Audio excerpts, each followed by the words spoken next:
दोस्तों सारी खबर पाने के लिए चैनल को सब्सक्राइब करें और उसके बाद ऑल नोटिफिकेशन पर क्लिक ज़रूर करें।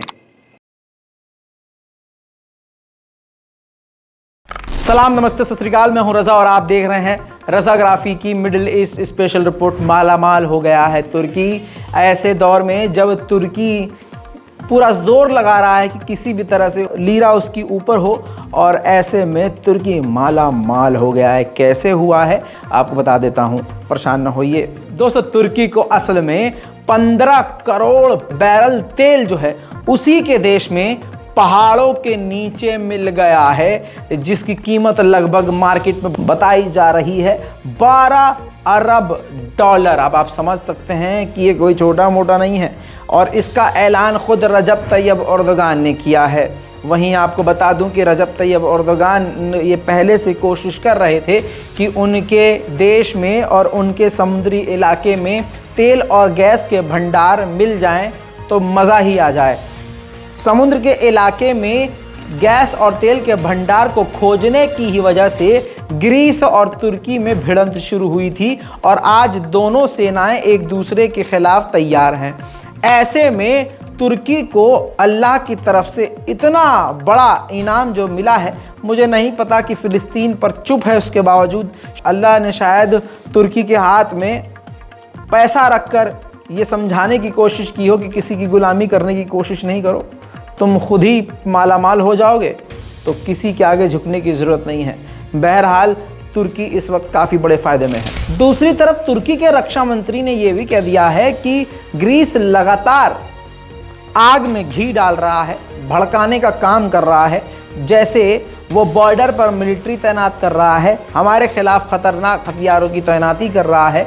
इससे हालात और बिगड़ रहे हैं। वहीं तुर्की ने एक बार फिर से एयर स्ट्राइक इराक में की है और 16 पीकेके के लड़ाकुओं को मार डाला है।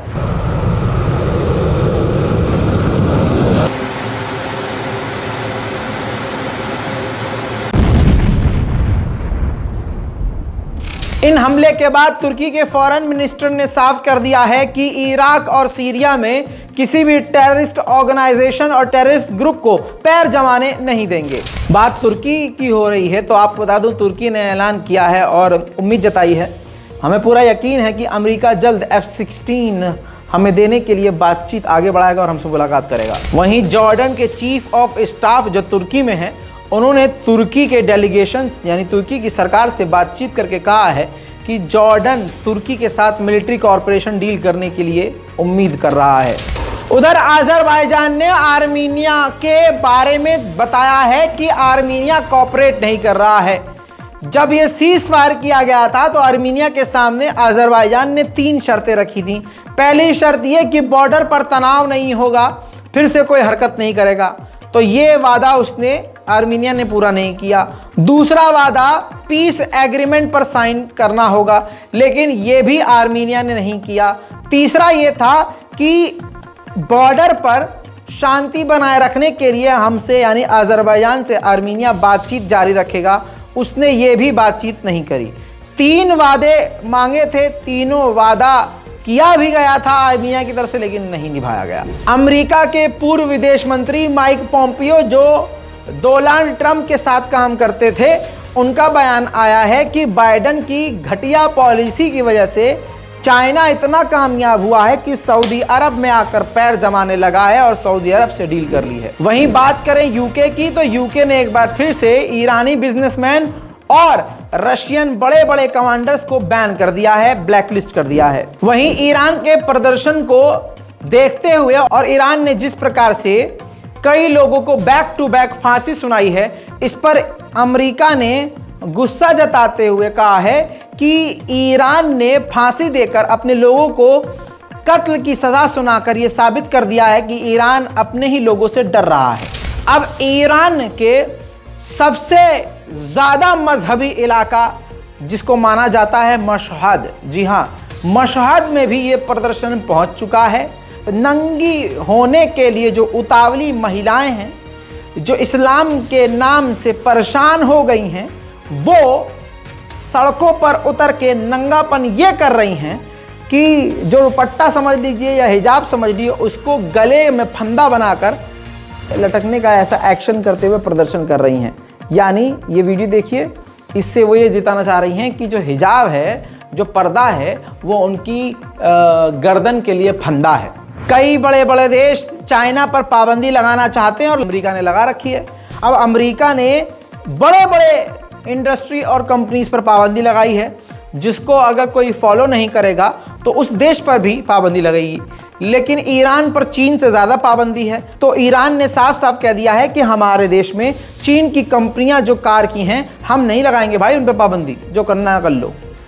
अब इससे ज़्यादा क्या ही करेगा। जितनी पाबंदी लगा सकते हैं अमेरिका, जर्मनी, फ्रांस, EU, सब अमेरिका मिलकर इन सब लोगों ने ईरान पर लगाई है। तो अब आदमी डर ही नहीं रहा है। कहा जाता है ना, एक इंसान को इतना डराओ जब तक वो डरे, इतना मत डराओ कि उसका डर ही खत्म हो जाए।